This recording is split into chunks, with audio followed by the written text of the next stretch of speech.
pag-usapan natin, no? May hinahain po yung dalawang magkasunod na Pangulo ng Pilipinas na pagpipilian nyo. Unahin na po natin si BBM. Ito po ang sinabi ni BBM. Suriin nyo po mula po sa kanilang sinasabi kung anong uri ng pagkatao meron itong mga to, no? At magmula po dyan, iboto natin yung mga kandidato nila batay sa paniniwala nila. Ito po. Sabi ni BBM, tayo ngayon ay nasa 100. Hindi mga matulain ng ating paglalakbay bilang isang malayang bansa.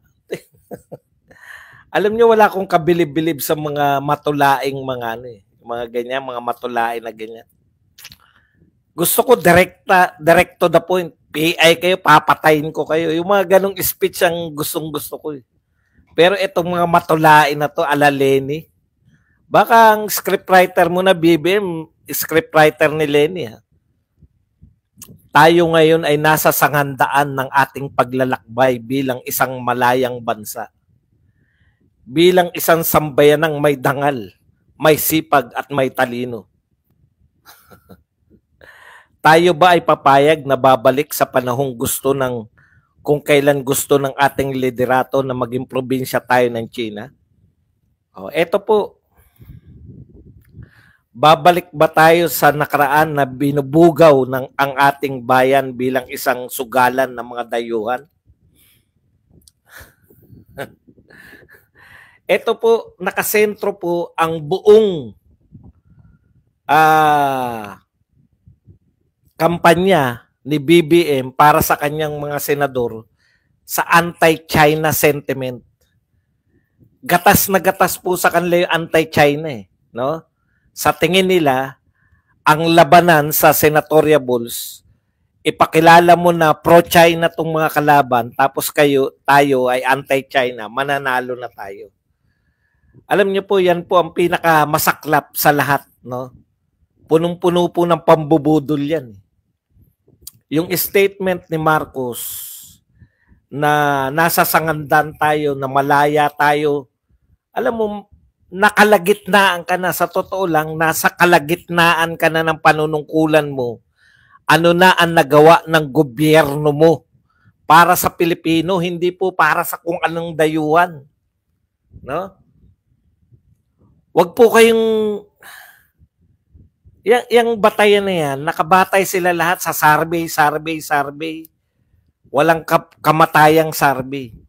Kasi may survey na ang Pilipino daw ay anti-China. Pag kumakalamang sikmura ng mga Pilipino, wala nang pro at anti-China dyan kung sino po magkakabusog sa kanila. Pag bumalik po, katulad po nito, balik na naman tayo sa krimen. Balik na naman tayo sa droga. Balik na naman yung mga dating gawin ng mga magnanakaw sa gobyerno. No? Na nawala na nung panahon ni Tatay Digong. Bakit hindi tungkol sa gobyernong matuwid? Bakit hindi yung tungkol sa kawalan, yung paglaban sa droga? Yun ang gusto ng mga tao. Yung sinasabi mo na magiging probinsya tayo, tapos na yung panunungkulan ni Duterte, naging probinsya ba tayo? Kung pinapipili mo kami sa joke ni Duterte at sa kapalpakan ng gobyerno mo, dito na kami sa nagjo-joke. Kasi sentro ng atake mo yung joke ni Duterte na tayo maging probinsya ng China.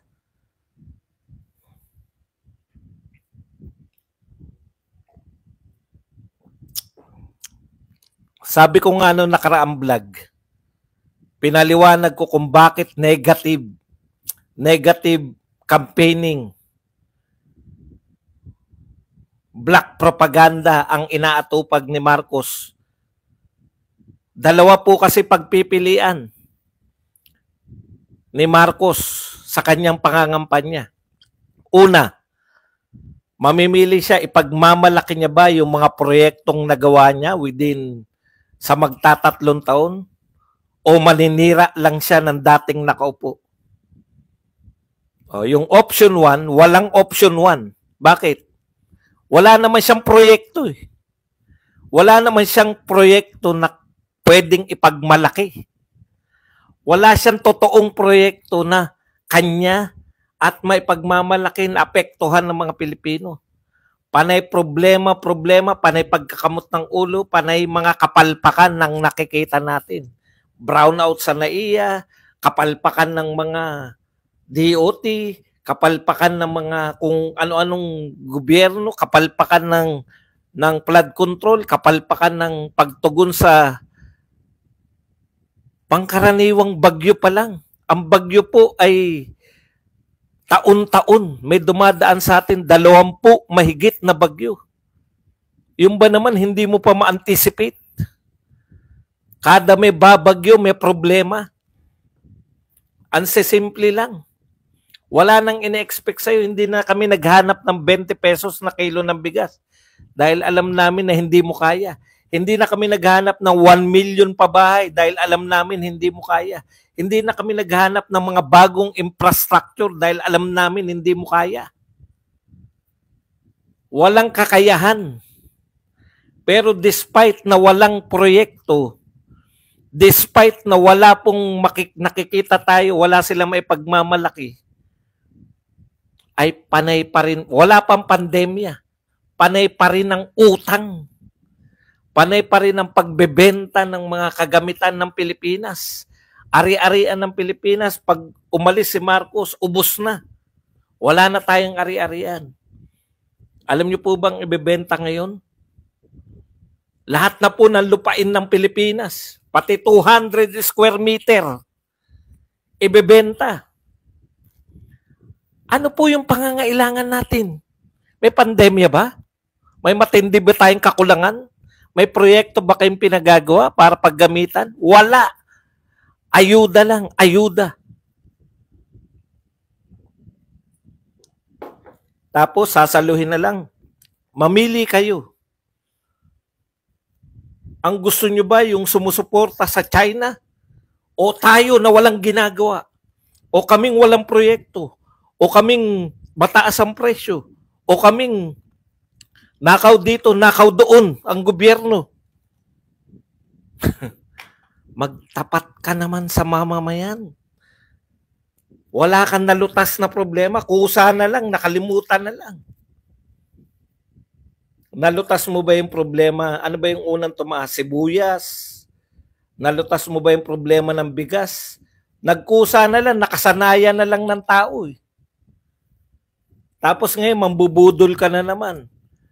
Si Duterte daw na gustong maging probinsya tayo ng China.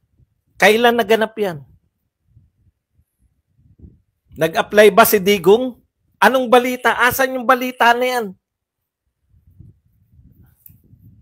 6 na taon si Digong. Bakit hindi tayo naging probinsya kung gusto ng Digong na probinsya tayo? Yun yung, mamili po kayo. Dito sa gobyernong binubola ko kayo.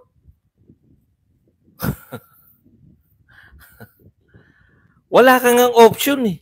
Ang sabi mo lang, babalik ba tayo? Ano ba yung tinatahak natin talaga? May malinaw ba tayong direksyon sa'yo? Sa gobyerno mo, ano ang direksyon? Parang sinasabi ni BBM, babalik ba tayo sa panahon ni Digong na gusto tayo maging probinsya ng China? Yun ba ang gusto ni Digong? Kaya tayo nag-build? Yung ba ang gusto ni Digong kaya libre ang edukasyon sa kolehiyo? Yung ba ang gusto ni Digong kaya dinoble niya ang sweldo ng pulis at militar? Yung ba ang gusto ni Digong kaya 10 taon na yung passport at saka lisensya? Yung bang gusto ni Digong kaya tayo nag-build? Yun ba ang gusto ni Digong kaya niya ginandahan, ginalingan yung pagtugon sa pandemya? Kaya niya nilinis yung Manila Bay, yung Ilog Pasig, pati yung Boracay, para maging probinsya tayo ng China? Kaya ba nakipagkaibigan si Tatay Digong kay Donald Trump, kay Putin, kay Xi Jinping para maging probinsya tayo ng China? Panay pambubudol yung ginagawa mo, kampanya pa lang, budol na. papayag ba kayo na babalik tayo, na gusto tayo maging probinsya? Kailan ginusto? Kailan hiningi ni Tatay Digong? Wala akong natatandaan. Maghanap kayo ng balita. Isa lang po makikita nyo. Joke ni Tatay Digong na gawin tayong probinsya. Minsan lang siyang nag-joke na ganun. Hindi na inulit.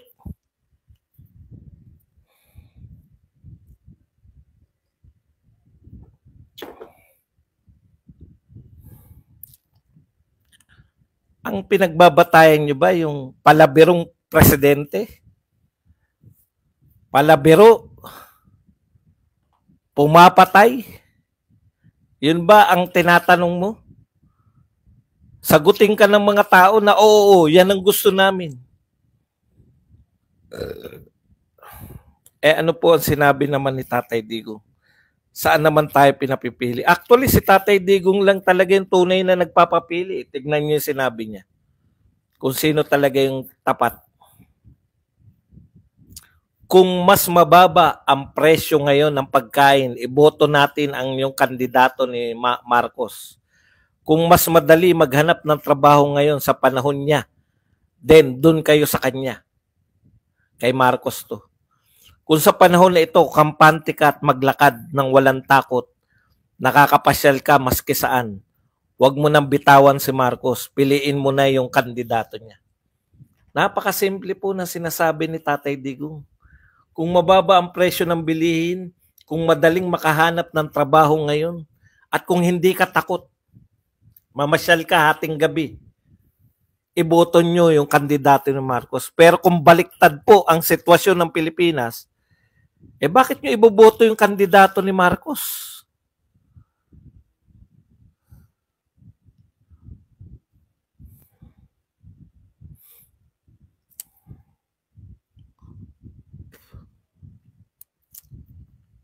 Talagang ganun. Hakot lang po ang kaya niyan para makapangampanya. Sana yung mga hinakot sumigaw ng Duterte. Ang tuwa ko lang pag yung mga hinakot, no, tapos sumigaw ng Duterte.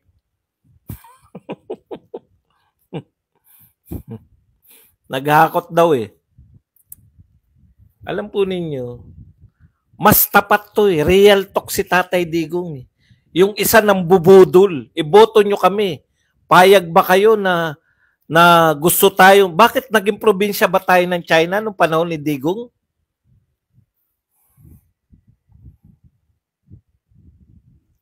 Pinagmamalaki ni BBM yung kapalpakan niya sa West Philippine Sea.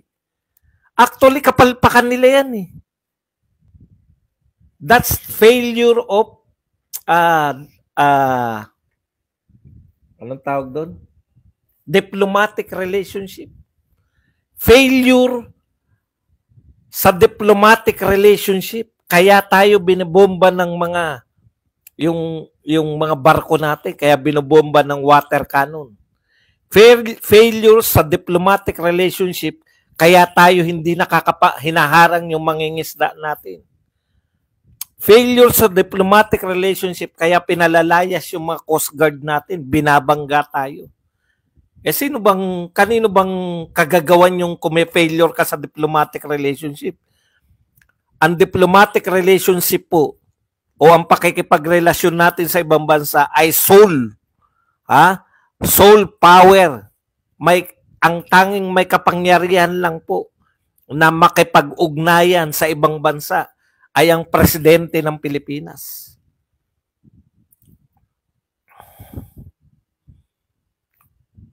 Huwag mong iangal. Kung tayo ay binobomba ng kanyon, kung binabangga yung ating barko, kung hindi nakakapangisda yung ating mangingisda, that's your failure. Bakit mo isisisi sa nagdaang pamahalaan? Samantalang sa nagdaang pamahalaan, hindi tayo kinakanyon, hindi tayo binabangga, at hindi hinaharangan yung ating mga mangingisda. Yung failure mo, sinisisi mo pa sa iba.